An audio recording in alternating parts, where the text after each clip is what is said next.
Zdravím všechny, kteří uvažují nebo už dokonce mají tuhle koloběžku. Řeč dneska bude o Ninebotu F2 Pro, protože na YouTube je hrozně málo recenzí, obzvlášť v češtině, a tohle je navíc o tom, jak koloběžka vypadá, když má najeto už téměř 1000 km.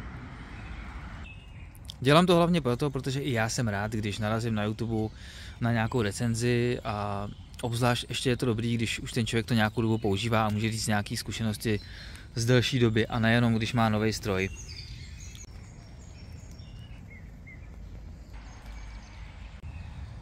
I kdyby se podle těchto záběrů zdálo, že jezdím s koloběžkou v nejdrsnějších podmínkách, tak to není úplně pravda. Akorát dneska pršelo, je vidět, že prší ještě pořád celý den a zkrátka jsem měl chuť vyrazit, vytáhnout jí ven, takže takhle jsem ji jenom naaranžoval. Pravda je ovšem taková, že v dešti jezdím opravdu výjimečně. Myslím si, že tohle je za tu dobu potřetí, co jsem vyrazil v dešti, a nikdy jsem nejel v takovém dešti, abych byl úplně turh. Nebo jsem neprojížděl nějaký louže nebo něco takového. Protože co si budeme povídat, certifikace IP54 není všespásná. Navíc mi připadá docela divný, když jsme u té odolnosti vůči té vodě, že když se podíváme sem dopředu, kdyby člověk jel proti nějakému drsnému dešti, tak je to tady vlastně celkem odhalený. Ten kabílek tady ty části. Jo, mně to připadá zvláštní. Čekal bych, že to bude nějak líp, jakoby udělaný nebo tuto. Nevím, je to jenom můj názor, možná, že to je udělané dobře a že tam se jako nic tam nezateče, jo? Ale když člověk jede a prší a přímo jakoby jeden naproti tomu dešti, tak to tam prostě musí nalítat.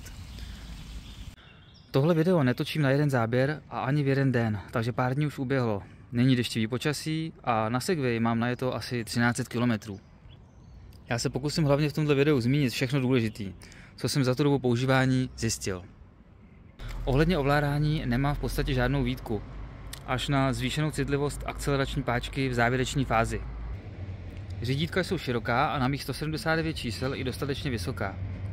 Co je tady opravdu výborný, jsou blinky, protože jsou vidět perfektně, i když spíš jenom zepředu, protože když jede auto za váma, tak přes vás vlastně přes tělo nemusí být tak dobře vidět. Ale z přední strany je to úplně super, když se člověk vyjíždí z kruháče nebo takhle. A alarm se taky může v určitých situacích hodit.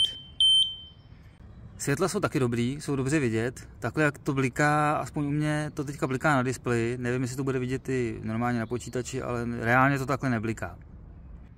Přední světýlko taky dobrý. Nikde jsem sice nevyčet, kolik má lumenů, ale řekl bych, že tak 400 až 500, i když teďka přes den se to asi moc nezdá. A svítí v dobrém úhlu, že to svítí tak trochu na zem, tak trochu dopředu, že je to podle mě tak vyvážený. Někde jsem taky slyšel, nebo čet, já nevím, jestli to bylo v nějaký recenzi, nebo jestli mi to někdo říkal, že ten jas displeje není dostatečný.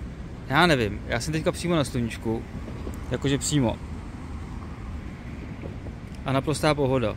Jo, nevím, mohlo by to svítit víc, ale fakt nevidím důvod. Opět takhle to bliká jenom na mém telefonu. Takže za mě je to dobrý, protože naopak, když jedu v noci, tak je to výhoda, že to nesvítí moc. I když by bylo asi dobrý, kdyby to třeba bylo v té aplikaci regulovatelný, ale já myslím, že je to akorát tak vyvážený. Jediné, co mě trochu zarazilo, že když jsem to vybalil a strhnul jsem tu slídu, tak hned od začátku jsou tam takovýhle jako mikroškrábance. Je to takový hodně měkký plast. Nevím, jestli to má každá ta, nebo jestli je to opravdu jenom tady takhle. Normálně to vidět není, jo? Je to vidět jenom prostě z úhlu a pod nějakým přímým světlem. Je na čase podívat se na výkon. Jak určitě víte, motor je tady jenom v zadním kole a jeho výkon je 450 W nominální a 900 W v píku. Jsou tady standardně 3 režimy. Přímo v aplikaci od Segway je vidět aktuální výkon při jízdě. Díky tomu se dá skvěle zjistit, jaký výkon má ten či ten režim. A věc se má tak. U režimu Eco je maximální výkon něco málo přes 300 W. U režimu D je to přes 600 W. A u režimu Sport je to lehce pod 1000 W, což je víc, než deklaruje výrobce.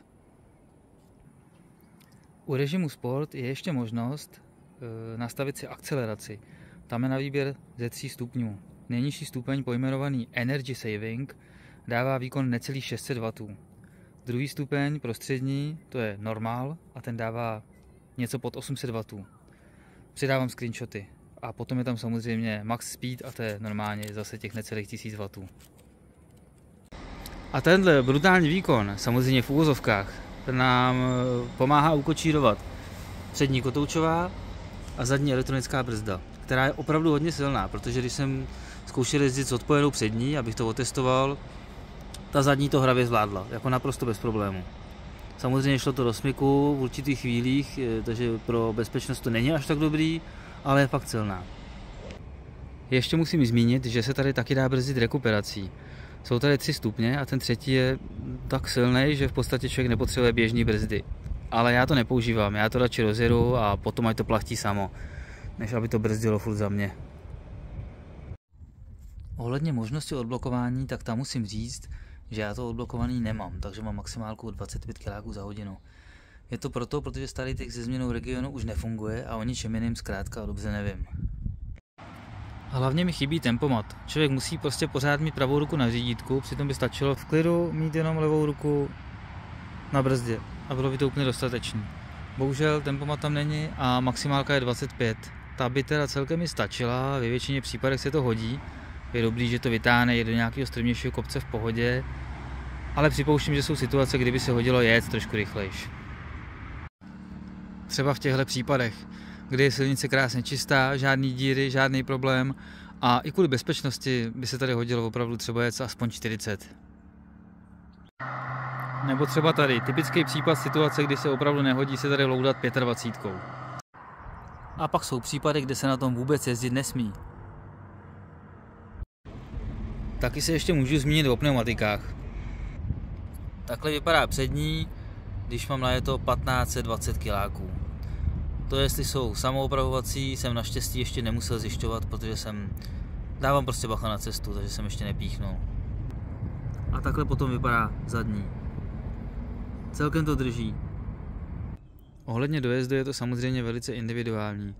Za mě, i když oni píšou 55 kiláků, tak za mě, když já jsem jezdil zkrátka po městě nebo v přírodě, kopce, nekopce, zkrátka jak to vyšlo, tak jsem se vracel domů, měl jsem najeto třeba 30, 32 kiláků a měl jsem tam třeba 30% zbývající baterie. To znamená, že ještě by to něco najelo, ale já jsem to asi jenom jednou vybil až úplně do cu a to bylo kvůli tomu, že jsem startoval a měl jsem jenom 60% baterky. Ale podle mého propočtu, s tím, že teda musím říct, že mám 70 kg, tak a nejezdím furt naplno, ne, že bych to neměl zapnít naplno. Max speed mám nastavený, ale člověk nejede furt naplno, že jo, tak prostě normálně. Ve mně se to ani nejde jezdit pořád jako mi naplno. No, tak to vychází, že bych asi teoreticky najel nějakých 35, možná 38 kiláků na plný nabití. Tak si říkám, že už je to víceméně všechno důležitý, na co jsem chtěl upozornit. Nějaké drobnosti ještě můžu zmínit, na který jsem samozřejmě zapomněl. Třeba odpružení. Odpružení je tady takový, já ani nevím, jak to říct, no, něco to pobere, ale když jsou to nějaký velký rány, tak už to smysl nemá. Naopak si myslím, že potom se to bude o to víc vyklat. Já bych koupil možná i F2 ve verzi Nepro, ale jen sice nemá ten klakson, nemá ten alarm a nemá 900 W, ale jenom 800, takže i z toho důvodu jsem prostě musel vzít verzi Pro. Jinak ještě, tady dole, já jsem se chtěl podívat, jak to vypadá, tak jsem to vyndal tady ze spoda a to byla teda velká chyba, jo, protože se to zatraceně blbě vrací zpátky. To ještě budu muset udělat potom v klidu doma. Další věc jsou blinkry, to jsem sice ukazoval, ale tady je vidět, jak to bliká z obou stran. Starší Nightboty to měli jenom ze předu. A ještě měli užší řídítka. Takhle je to z obou stran, což je o mnoho lepší. Na displeji jsou vidět jak ty blinkry, ale to je skoro zbytečný, protože to člověk jasně vidí sám, že jako to bliká. Pak jsou tam vidět, jestli jsou nebo nejsou rozsvícený světla a pár dalších věcí. Ještě se krátce zmíním o aplikaci. Protože díky širším řídítkám je možný sem dát nejenom třeba světlo, ale i držák na telefon, který tam mám právě já. A pak se dá aplikace používat i za jízdy. Předem se omlouvám za sníženou kvalitu videa, ale telefon, kterým nahrávám tohle recenzi, mám právě na řídítkách. Takže tahle část videa bude pouze ve Full HD 30 snímků. Natáčeno tabletem. Jdeme na to. Takhle vypadá úvodní základní obrazovka. Prostředním tlačítkem se to odemkne a vidíme jenom procenta a dojezd. Na levé straně tlačítko Dashboard, nebo předpokládám, že se to tak čte. To je v podstatě tachometr. Tady vidíme, kolik jedeme, je tady vidět maximální výkon, je tady vidět i rekuperace, to je potom před tím výkonem napsaný minus, teplota baterky, doba zapnutí a voltáž. Ta není až tak podstatná pro nás. A když se vrátíme zpátky, tak tady jsou další položky, jako třeba nastavení. Tady vypíchnu jenom pár věcí.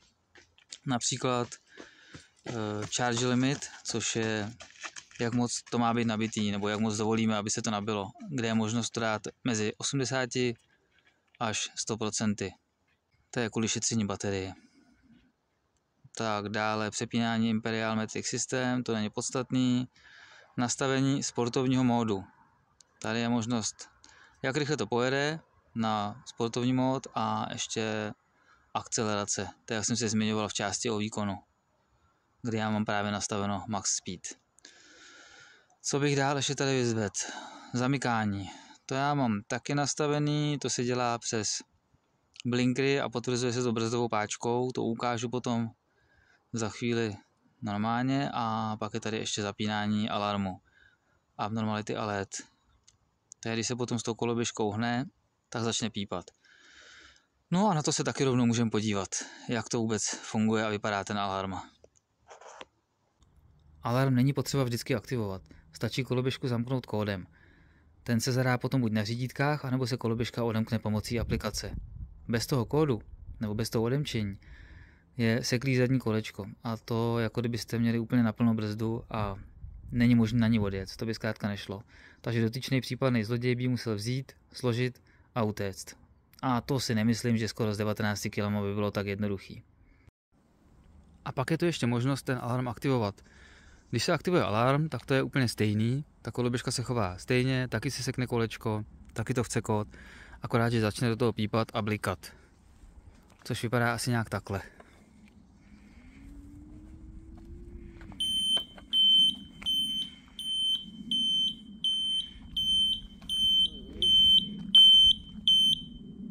Jo, ale je tam ta věc, že samo se to zastaví ten alarm. Není to, že by to houkalo nějak extra dlouho.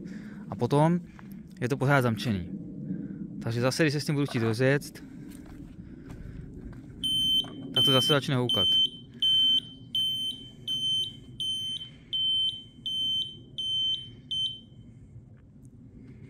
Tím pádem je vlastně to je jediný rozdíl. Houká to nějakou chvilku jenom, ale ten dotyčný se může leknout nebo tak a stejně pořád je ta situace, že se tam musí zase odemknout buď přes aplikaci, anebo zadat kód. Tak kdyby to člověk třeba udělal někde před krámem, před večerkou nebo takhle, tak samozřejmě je to slyšet až do krámu a že to pípá fakt docela nahlas. Takže je to taková třešnička na dortu. To má právě jenom verze Pro. Pak tomu odemykání ještě buď tedy přes aplikaci, anebo ani u sebe nemusíte mít telefon. Šipkou doleva a doprava se zadává číslo a brzdovou páčkou se potvrzuje. Takže potom to vypadá asi takhle. Já tam mám kód podle jedné staré Nokia. Takže pěkně 3, potvrdí se brzdovou páčkou, zase a 0. Tím je odemčená, situace vyřešená. To odemykání tím kódem, když jsem ji kupoval, tak jsem o tom ani nevěděl. A je to dost praktický, obzvlášť když člověk třeba nemá u sebe telefon, jenom potřebuje rychle někam vyrazit. I když já vím, kdo dneska u sebe nemá telefon, ale i tak může se to prostě hodit. Ventilky jsou hodně krátký, takže běžnou pumpičkou se to nedá nahustit, ale naštěstí je v balení takový prodlužovák. Takže pak není problém nejdřív našroubovat tu hadičku a na to teprve pumpičku. Trochu jsem se pozastavoval nad tím, že celou váhu baterie nese jenom ten úchyt, který se zacvakne sem do tuto háčku, který je tam navíc přišroubovaný šroubem ze spoda a je plastový. Uznávám, skládám to každý den, žádný problém, ale nese to celou váhu. Tenhle malý kousek nese celou váhu, celou tu baterku, motor, takže já nevím, 85% váhy koloběžky, určitě. Ale to nemůžu brát jako nevýhodu, protože to zatím funguje. Takže jestli to funguje a mají to vychytaný, tak to není problém. Jako nevýhodu bych zmínil, ono jich moc není těch nevýhod, ale třeba tenhle kloup, ten co se skládá, tak tam teda musím říct, že už po nějakých 300 kiláků jsem měl najeto a začal vrzat. To vrzání je celkem nepříjemný, já už jsem se na něj zvyk, ale docela mě to překvapilo, že to bylo takhle brzo. Zní to asi takhle.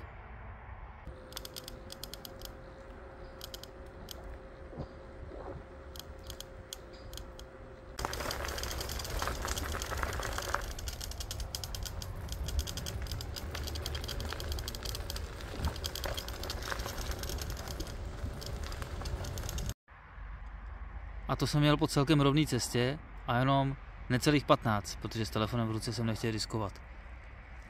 Takže to může být v terénu ještě horší. Částečně se to dá zredukovat, že se utáhne ten prostřední šroub, ale ten se nedá utáhnout moc, protože potom už je strašně složitý nebo těžký ten mechanismus jako vysložit potom. A ani jsem nevypozoroval, že by na to fungovalo lepší nebo horší počasí. Prostě to vrže v dešti, někdy to vrže míň, někdy víc, ať je sucho nebo déšť. Nevím čím to je, těžko říct. A tady to jsem zmiňoval na začátku, ty průduchy, ale tam teda jako fakt nevím. A jinak mi opravdu nic nenapadá, jako nevýhoda, nějak vyloženě, že by člověk řekl něco, co brání nebo nějak omezuje. Takže když si to vezme kolem a kolem, ta koloběžka je vhodná i do mírného terénu. Nic extra, ale takhle okolo přehrady, nějaká kamenitá cesta, to není vůbec žádný problém. A ve městě to samozřejmě není už vůbec žádný problém. A ještě musím zmínit, a nejenom zmínit, ale dokonce přímo zdůraznit, že já nejsem žádný youtuber. Takže tohle video natáčím jenom telefonem, sice 4K 60 fps, ale i tak. Takže jsou tam určitě neduhy. Navíc to video natáčím od května do srpna. Prostě v průběhu žádný stres, když jsem někam vyrazil, podíval jsem se, co jsem natočil naposled a udělal jsem další video. To ale samozřejmě neznamená, že nebudu rád za like nebo za komentář, protože podle toho aspoň poznám, že to video mělo pro někoho smysl, možná někomu pomohlo. A to už je opravdu vše. Díky, že jste sledovali video až do konce a mějte se. Čau.